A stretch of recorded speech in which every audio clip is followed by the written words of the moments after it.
विठ्ठल विठ्ठल विठ्ठल विठ्ठल विठ्ठल विठ्ठल विठ्ठल विठ्ठल विठ्ठल विठ्ठल विठ्ठल विठ्ठल विठ्ठल विठ्ठल विठ्ठल विठ्ठल विठ्ठल विठ्ठल हरिः ओम ब्रह्मानंदं परमसुखदं केवलं ज्ञानमूर्तिं द्वन्द्वातीतं गगनसदृशं तत्त्वमध्यादिलक्ष्यम् एकं नित्यं विमलं चलं सर्वदि साक्षिभूतं भावातीतं त्रिगुणरहितं सद्गुरुं तं नमामि। नमितो योगी थोर विरागी तत्वज्ञानी संत तो सत्कविवर परात्पर गुरु ज्ञानदेव भगवंत। शाश्वत आणि सनातन गुरुपीठ आदिगुरु भगवान दत्तात्रेय, भगवान दत्तात्रेयांचे पूर्णावतार श्रीपाद श्रीवल्लभ श्रीमन नरसिंह सरस्वती, श्री स्वामी समर्थ, श्री कृष्ण सरस्वती, परमपूजनीय वासुदेवानंद सरस्वती टेंबे स्वामी महाराज आणि हृदयस्थ सद्गुरु स्वामी स्वरूपानंद महापुरुषांच्या किंवा अवतारी पुरुषांच्या अलौकिक लीलांचं स्मरण हे खऱ्या अर्थानं आयुष्याचं सुंदर अशा प्रकारचं प्रचलन आहे। आयुष्याची संकल्पना केवळ काळाशी जोडलेली नाही। आपण म्हणतो ऋषींनी आशीर्वाद दिला, जीवेत शरदशतम, 100 वर्षाचं आयुष्य प्राप्त हो। द्वैतातला किंवा लौकिकातला हा आशीर्वाद आहे, पण खऱ्या अर्थानं आयुष्याची संकल्पना ज्याच्या अंतःकरणामध्ये सिद्ध झालेली आहे तो अनादी आणि अनंतच होऊन जातो। असं एक उदाहरण आहे, एका तांब्यात पाणी ठेवलेलं होतं आणि ते पाणी सागरात ओतण्याची एकाला इच्छा झाली। लहान वय होतं, त्याला वाटत होतं की या पाण्याने समुद्र आणखी भरेल, म्हणून त्यांनी काय केलं, पाण्याचा तो तांब्या घेतला, सागराच्या किनारी गेला आणि सागरात पाणी उठून टाकलं आणि पाणी शोधायला लागला। तर पाणी संपूर्ण सागरमय झालेलं होतं। तसं सिद्धपुरुषांची जीवनं जी असतात किंवा ज्यांना आयुष्याची प्रचिती आलेली असते, ही प्रचिती एक वेगळ्या प्रकारची अशासाठी असते की ज्या प्रचितीमध्ये अमृतमयतेचा अलोट अशा प्रकारचा संचय झालेला असतो, अमाप संचय झालेला असतो आणि ही अमृतमयता अनुभवल्यामुळं देहाच्या आलंबनाची गरज लागत नाही। ज्ञानेश्वर माऊलींनी अत्यल्प वयामध्ये समाधी घेतली। खरं पाहता ज्या वेळा ज्ञानेश्वरी सांगितली, त्यांनी अमृतानुभव प्रगट केला, तेव्हा लोकांचं अलोट प्रेम त्यांनाही मिळायला लागलेलं होतं आणि त्या प्रेमातून त्यांना असं वाटायला हवं होतं की आपणालाही भरपूर आयुष्य मिळावं। पण आयुष्याची जी संकल्पना आहे ती स्वभावतः सिद्ध झाली। अमृतमयता म्हणजे काय याची पूर्ण जाणीव झाल्या कारणानं माऊलींनी समाधीचा विचार केला। समाधीचा विचार हा केवळ साधा विचार म्हणून आपणाला वाटत असला तरी सुद्धा तो विचार अविरत चेतनेशी निगडीत जेव्हा झालेला असतो तेव्हा समाधी घेणाऱ्याचा जीव हा शिवमय झाल्या कारणानं अधिक कार्यक्षम झाल्याची उदाहरणं अध्यात्म क्षेत्रामध्ये पुष्कळ आपण पाहतो. म्हणून ज्ञानेश्वरांच्या विषयी बोलताना असं म्हटलं जातं की त्यांचं कार्य खरं कोणतं, तर जे बुडत होते त्यांना वर काढणं, जे बद्ध होते त्यांना सोडवणं. अवतारांचं कार्यच हे असतं. म्हणून सरस्वती गंगाधरांनी स्पष्टपणे असं सांगितलं की कार्याकारणे अवतार होते. अवताराचं कार्यानुरूप अवतार होत असतो. क्वचित प्रगट क्वचित गुप्ती, ते ब्रह्मज्ञानी जाणती मूढमती काय जाणे. तेव्हा आयुष्य म्हणजे केवळ देहाचं जगणं नाही, तर आत्मरममाण अवस्था जी आहे ही अवस्था आयुष्याच्या सत्य विचाराशी निगडीत झालेली आहे. आणि ही अवस्था आपल्याकडच्या उत्तरेतल्या दक्षिणेतल्या संतांनी अनुभवली. मध्यंतरी एक कार्यक्रम होता, त्या कार्यक्रमाला अध्यक्ष म्हणून जायचा प्रसंग आला. मुख्य वक्ते जे होते त्यांनी समाजासमोर बोलताना असं विधान केलं की संत इतके हजारो आहेत की त्या सगळ्यांची नावं आपल्या लक्षात राहणं शक्य नाही आणि तेवढा अभ्यास आपणाकडून होणारही नाही. तेव्हा त्या अध्यक्षांनी आपल्या त्या वक्त्यांशी बोलत असताना असा विचार एक मांडला गेला की सगळ्या संतांची नावं आपल्या लक्षात राहायलाच पाहिजे असं नाही. संगीत क्षेत्रातला एक सुंदर सिद्धांत आहे आणि हा जो सिद्धांत आहे त्या सिद्धांताची प्रचिती अनेक अधिकारी संगीतकारांनी यथार्थ रीतीने सांगितलेली आहे. ते म्हणतात, एक सूर साधे तो सब सूर साधे. म्हणजे एका सुराचं जर ज्ञान यथार्थ रीतीनं झालं तर सर्व संगीताचं ज्ञान व्हायला काही हरकत नाही.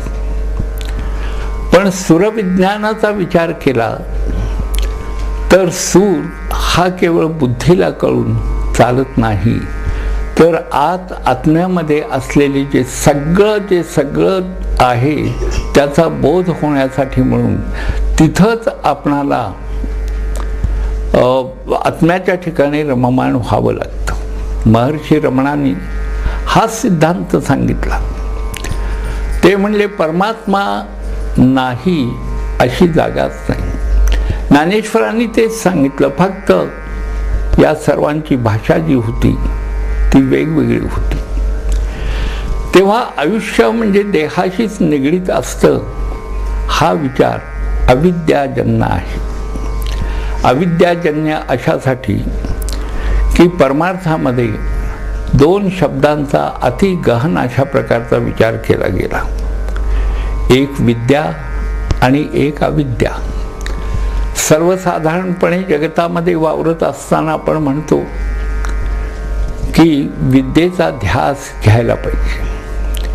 इतकंच नव्हे तर विद्यादेवीची प्रार्थना करत असताना सुद्धा आपण देवी तत्वाला माणसामध्ये आणतो आणि तुझी स्तुती करत असताना असं म्हणतो, या कुंदेंदु तुषार हार धवला, या शुभ्र वस्त्रावृता, या वीणावर दंड मंडित करा, या श्वेत पद्मासना, या ब्रह्माच्युत शंकर प्रभूतिभिर देवै सदा वंदिता, सामां पातु सरस्वती भगवती निशेष जाड्या पहा.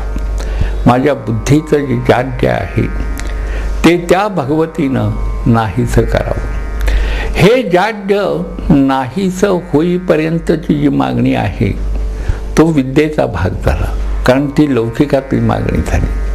पण जाड्य नाहीसं झाल्यानंतर आपल्या अविद्या जी आहे तिचा नाश झाल्यानंतर जी शिल्लक राहते त्यालाच विद्या असं म्हणतात. म्हणून गीताकारांनी सुंदर रीतीनं सांगितलं, सा विद्या, विद्या कशाला म्हणतात? या विमुक्ते, जी बंधनातून मुक्त करते त्यालाच विद्या म्हणतात. मुद्दाम हे सांगण्याचं कारण असं आहे, भगवान नरसिंह सरस्वती आपल्या यात्रेमध्ये असताना मंजरिकेच्या ठिकाणी गेल्यावर त्यांनी माधवारण्याला बोध केला. हा बोध जो आहे हा केवळ त्याच्या बुद्धीला पटावा म्हणून केलेला बोध नाही, तर माधवारण्याला सांगताना त्यांनी असं सांगितलं, बाबा रे, मनुष्याचा देह आहे, माणसाला बुद्धीही दिलेली आहे आणि वेदांत तत्वज्ञान किंवा विश्वातले सर्व उपासना मार्ग, उपासना प्रवाह हे मनुष्य जेव्हा त्या प्रांतामध्ये कार्यरत होतो किंवा काहीतरी करावंसं त्याला वाटतं, तेव्हा या सर्व प्रवाहांच्या बाबतीत एक प्रकारचा गोंधळ निर्माण होण्याची शक्यता असते. फार मोठं विज्ञान सद्गुरुनाथ महाराजांनी प्रगट केलेलं आहे त्याच्यासमोर. ते म्हणतात, हा गोंधळ कोणता? तर प्रत्येक वेळा बुद्धी संदेश देत असते, या प्रकारे आपलं प्रचलन व्हायला पाहिजे, अमुक प्रकारे तू काम करायला सुरुवात कर, अशा प्रकारे साधनेत रममाण हो, हा अभ्यास कर. पण अभ्यास करत असताना सुद्धा जर युक्त होता आलं नाही, योगी होता आलं नाही, तर अभ्यासातनं सुद्धा भ्रम निर्माण होण्याची फार मोठी शक्यता असते. आणि हा जो भ्रम आहे यालाच आत्मभ्रम असं म्हणतात. माधवारण्याला अतिशय उत्सुकता होती की वेदांतातली जी महावाक्य आहेत, अहम ब्रह्मास्मि, अयम आत्मा ब्रह्म, या महावाक्यांची प्रचिती मला यायला पाहिजे असा त्याचा अट्टाहास होता आणि त्याचं तपस साधन चालू होतं.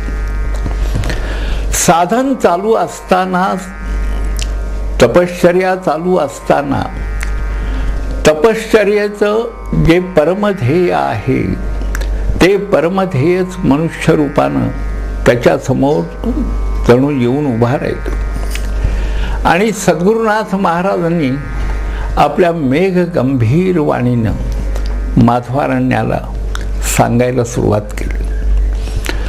आपणाला मुद्दाम या ठिकाणी विदित करावं असं वाटतं की अलौकिक महापुरुष जेव्हा बोलतात तेव्हा त्यांचं भाष्य जे आहे ना, ते भाष्य विश्वातल्या सर्व तत्वज्ञानांसहित ऐकणाऱ्याच्या आत्म्याशी लगट करतं, त्याला ते जाणवत राहतं. असं वाटतं की त्यांचा देह बोलतच नाही, तर विश्वात्मक शक्ती जी आहे ती शक्तीच जणू काही ध्वनीचं प्रचलन करते आहे. महाराजांनी माधवारण्याला सांगितलं, मार्गंच मार्गंच विचिन्वतो मे, मार्गोदयम माधव दर्शयते. अरे, अनेक मार्गांचा तू स्वीकार केलास, मार्ग शोधत राहिलास. इतकंच नव्हे तर संन्यास वृत्तीचा स्वीकार करून जे काही परमात्म्यासाठी करावयास हवं ते तू करत आहेस. बुद्धीनं विचार चालू आहे, शरीरानं कर्म चालू आहे, त्या कर्मामध्ये सुद्धा अकर्तात्मयोग मिळवून मिसळण्यासाठी म्हणून कर्ता वेगळा आहे अशी धारणा करण्याचा तुझा प्रयत्न आहे. या सगळ्या धारणा, सगळे विचार जे आहेत, हे विचार चालू असून सुद्धा, उत्तम धारणा चालू असून सुद्धा आणि सत्वगुण प्रविष्ट होऊन साधना करत असून सुद्धा अद्याप तुझ्या ठिकाणचा जो गोंधळ आहे हा गोंधळ काही कमी होत नाही. तेव्हा सत्य मार्ग म्हणजे काय हा तुला मी समजावून सांगतो. एवढं महाराज बोलले आणि त्याला पावन करून टाकलं. त्याला पावन केलं म्हणजे काय केलं महाराजांनी? पुष्कळ वेळा अध्यात्म क्षेत्रामध्ये जेव्हा सत्संग होतो, जेव्हा चर्चा होतात, जेव्हा संवाद होतात, तेव्हा आपण म्हणतो की मी पावन झालो, माझ्यावर कृपा झाली. पण या सर्व शब्दांचे अर्थ जाणीवेच्या स्तरावर जेव्हा उतरले जातात, तेव्हा माणसाला एकच गोष्ट मिळाल्याचा अखंड अशा प्रकारचा आनंद होत राहतो. आणि इतकंच नव्हे, तो आनंद सुखामध्ये रूपांतरित होतो. तर कोणती गोष्ट माणसाला मिळाल्याचा आनंद होतो, तर त्याला असं वाटायला लागतं की सगळं काही मी आयुष्यामध्ये केलं, पण हे करत असताना सुद्धा जे बुद्धी चांचल्य मला सतावत होतं, ते चांचल्य आता संपलेलं आहे. बुद्धीचं वैशिष्ट्य असं आहे किंवा मनाचंही वैशिष्ट्य असं आहे की ज्या गोष्टीशी ते सहयोग करतं त्या गोष्टीविषयी विचार आपोआपच सुरू होतो. आणि म्हणून भगवान पतंजलींनी योगसूत्र मंडित करत असताना लीलया प्रथम दुसऱ्या सूत्रातच असं सांगून टाकलं की चित्तवृत्तीचा निरोध योगाला आवश्यक आहे. पण हे चित्त असतं कुठं? त्यात वृत्ती उठतात कशा? त्याचा निरोध करायचा कसा? यावरची मीमांसा त्यांनी आपल्या योगमीमांसा म्हणून आपल्या ग्रंथामध्ये नमूद करून टाकली, आपल्या सूत्रामध्ये अगदी यथोचित रीतीनं सांगितलेले. तेव्हा सद्गुरुनाथ महाराजांनी त्याला पावन केलं माध्वारण्याला. याचा अर्थ असा आहे की त्याला तत्काल तृप्तीचा अनुभव आला. गुरुचरित्रामध्ये फार सुंदर एक रचना आहे. सरस्वती गंगाधर म्हणतो की हे चरित्र मी कथन करत नाही, तर सद्गुरुनाथ महाराजच माझ्याकडनं हे कथन करून घेतात. ते सांगतात मला आणि मी लिहायला प्रवृत्त झालोय. खरं पाहता मला मराठी भाषा येती नाही, भाषा नाही महाराष्ट्र. असं असताना सुद्धा सद्गुरूंनी कृपा कशी केली, त्याला तृप्त कसं केलं, तर त्यांनी सांगितलं म्हणे ग्रंथ कथन करी अमृत घट स्वीकारी तुझे वंश पारंपरी लाधती चारी पुरुषार्थ. हा ग्रंथ तू सुरुवात कर सांगायला आणि मग तुझा वंश धन्य झाल्याशिवाय राहणार नाही. त्याच्या पुढची उभी म्हणजे सरस्वती गंगाधरांची जी निष्ठा आहे, त्या निष्ठेच्या बाबत जर आपण विचार केला तर आपणाला असं आढळून येईल. त्यांनी असं सांगितलं, तृप्ती झाली यावरी ढेकर जेवी देती जेवणार. गुरुमहिमेचा उद्गार बोलत असे अनुभवनी.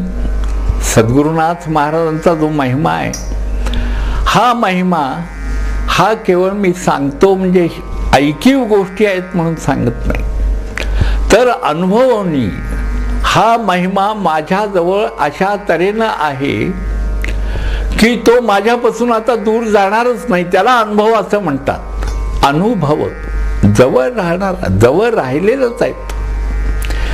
त्या दृष्टीने सरस्वती गंगाधरांनी प्रतिपादन केलं आणि गुरुचरित्र निर्माण झालेलं आहे. तेव्हा मंजरिकेला माध्वारण्याला सद्गुरुनाथ महाराजांनी कृपा केली. कृपेची काही वैशिष्ट्य आपणासमोर मांडताना एक वेगळा आनंद होतो.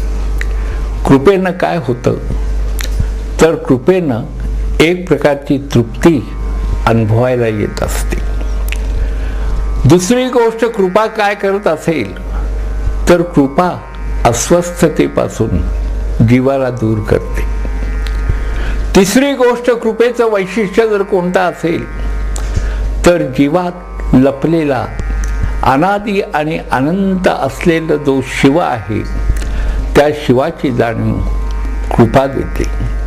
चौथी गोष्ट, मनुष्याला बुद्धी जरी कमी असली तरी ज्याच्यावर कृपा झालेली आहे त्याला असं काही ज्ञान होतं की त्याला ग्रंथ वाचनाची किंवा कशाची आवश्यकताच राहत नाही. कृपेनं आणखी एक गोष्ट होते, ती महत्त्वाची म्हणजे भगवंताचं अनुसंधान अतूट अशा रीतीनं आयुष्यामध्ये राहतं आणि जीवाचं उत्कीलन होऊन जीव जेव्हा देह सोडायच्या अवस्थेमध्ये असतो तेव्हा सुद्धा कृपा अशी कार्य करते की सर्व देहात मीच आहे याची जाणीव त्या देहाला देऊन पुन्हा एक प्रकारचं समाधान. माधव सरस्वती धन्य झाला. त्याला असं वाटायला लागलं की आता माझं तप जे आहे ते फळाला आलेलं आहे. तुकारामाने जसं म्हटलं की शेवटचा दिस गोड व्हावा. शेवटचा दिवस म्हणजे मृत्यूच्या वेळचा दिवस असा अर्थ आपण घ्यायचा नाही. शेवटचा दिवस याचा अर्थ असा आहे, देहभावातनं आत्मभावात जाताना देहभावात जी जाणीव आहे ती जाणीव म्हणजे शेवटचा दिवस. आत्मभावात आपण गेल्यानंतर संपतच सगळं. तिथं कालतत्वच नाही, कार्यरत होत नाही. आणि माध्वारण्यावर कृपा केल्यानंतर मग वासर ब्रह्मेश्वराचा तो सगळा प्रकार जो मी सांगितला परवा व्याख्यानामध्ये तो घडून आलेला आहे. त्या ठिकाणी वासर ब्रह्मेश्वरामध्ये सुद्धा सद्गुरूंनी एक लीला अशी करून दाखवली की ज्या लीलेचा प्रत्यय आजही अनेक उपासकांना येत असतो. आणि तो प्रत्यय जर कोणता असेल तर दैहिक व्यथा जर कोणाला असतील तर त्या व्यथांवर उपाय म्हणून गुरुचरित्रातला 13वा अध्याय नेहमी लोक वाचतात. सायनदेवावर कृपा कशी केली 14व्या अध्यायामध्ये सायनदेव असं म्हणतो, 13व्या अध्यायात त्या ब्राह्मणाला पावन केलं आणि 14व्या अध्यायामध्ये सायनदेवासमोर सद्गुरुनाथ महाराज अत्यंत प्रेमानं बसलेले असताना सायनदेव म्हणतो की माझे मोक्ष पारंपरी भक्ती द्यावी निर्धारी, इह सौख्य पुत्रपौत्री उपरी द्यावी सद्गती. ही जी गुरुचरित्रातली ओवी आहे त्याच्यामधल्या निर्धार या शब्दाला अतिशय महत्त्व आहे. भक्ती द्यावी निर्धारी म्हणजे माझ्या मागण्यामध्ये मी अपुरेपणा ठेवत नाही. मागण्याची वृत्ती सुद्धा त्याची अशी झाली की त्याला असं वाटायला लागलं की आपल्या मागणीमध्ये अपुरेपणा असता कामा नये, म्हणून त्यांनी निर्धारानं भक्ती मागितली आणि सद्गुरुनाथ महाराजांनी ती त्याला दिली. इतकंच नव्हे तर आपणाला आश्चर्य वाटेल, महाराजांना नेहमी म्हणतात ते भक्तवत्सल आहेत, भक्ताभिमानी आहेत, प्रेमळ आहेत आणि अनंत कोटी ब्रह्मांड नायक आहेत. आता भक्तवत्सल वात्सल्य म्हणजे काय? वात्सल्य म्हणजे ज्याच्यामध्ये आत्मप्रेम असतं त्याला वात्सल्य असं म्हणतात. भक्तवत्सल भक्ताभिमानी म्हणजे काय तर तेच सगळ्यांच्या अंतर्यामी असल्या कारणानं अहंकाराच्या स्तरावर सुद्धा त्यांचं वास्तव्यच असल्या कारणानं जो भक्त आहे त्याचं शुभकल्याण सतत त्यांच्या अंतःकरणामध्ये चालूच असतं आणि त्याच्या आत्मकल्याणासाठी म्हणून ते कार्यरत असतातच. भक्तवत्सल भक्ताभिमानी आणि त्याचबरोबर अनंत कोटी ब्रह्मांड नायक. मनुष्याच्या शरीरामध्ये ज्या रक्ताच्या पेशी असतात त्या पेशीमध्ये प्रत्येक पेशीमध्ये एक ब्रह्मांड आहेच. मुद्दाम एक विचार या ठिकाणी मांडावं असं वाटतं. आज अलीकडे काय होतं की कुंडलिनीचा विचार मांडत असताना कुंडलिनी ही मूलाधार चक्रामध्ये आहे आणि तिची जागृती करायची, संकल्पांना जागृती करतात, मंत्र माध्यमातून जागृती करतात, स्पर्श करून जागृती करतात, कुंडलिनी जागृती. आणि साधकांना असं वाटायचं की कुंडलिनी जागृत झाली की सर्व काही मिळालं. पण आपणाला मुद्दाम हा विचार सांगावासा वाटतो. कुंडलिनी एकच नाही, तर साधकाच्या शरीरामध्ये त्याची अनंत शरीर असतात आणि त्या सर्व शरीरातल्या सर्व शालकामध्ये कुंडलिनी आहेतच. भगवत कृपा जेव्हा होते तेव्हा त्याच्या ठिकाणी असलेलं जे सच्चैतन्य आहे त्या चैतन्याचं यथार्थ प्रचलन केलं जातं आणि ते प्रचलन झाल्यानंतर साधक अंतर्मुख होतो. त्याला असं वाटायला लागतं की ज्या शक्तीच्या योगानं माझं जीवन चालू आहे, जी शक्ती सर्व विश्वाच्या धारणा करते आणि जी शक्ती प्रगट आणि गुप्त रूपानं कार्यरत आहे, त्या शक्तीशी सद्गुरु कृपेनं माझा सहयोग झालेला आहे आणि त्या दृष्टीनं साधकाचं आयुष्य पुढे चालू होतं. महाराजांनी सायनदेवाला वरदान दिलं आणि ते वरदान दिल्यानंतर आपणाला एक वैशिष्ट्य सांगतो की तो सायनदेव त्या यवनाकडनं परत येईपर्यंत ते तिथं थांबलेला आहे. त्याला सांगितलं की तो राजा क्रूर असला, लोकांना मारत असला आणि हत्या करणार असला तरी तू भय सांडून त्वान जावे, क्रूर यवना ते भेटावे, संतोषोनी प्रिय भावे, पुनरपी पाठवील आम्हान पाठी. हरिही हरिही ओ.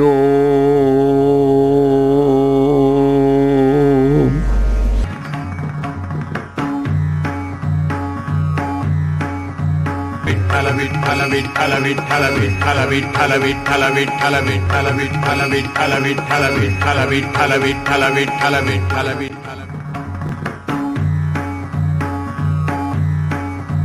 विठ्ठल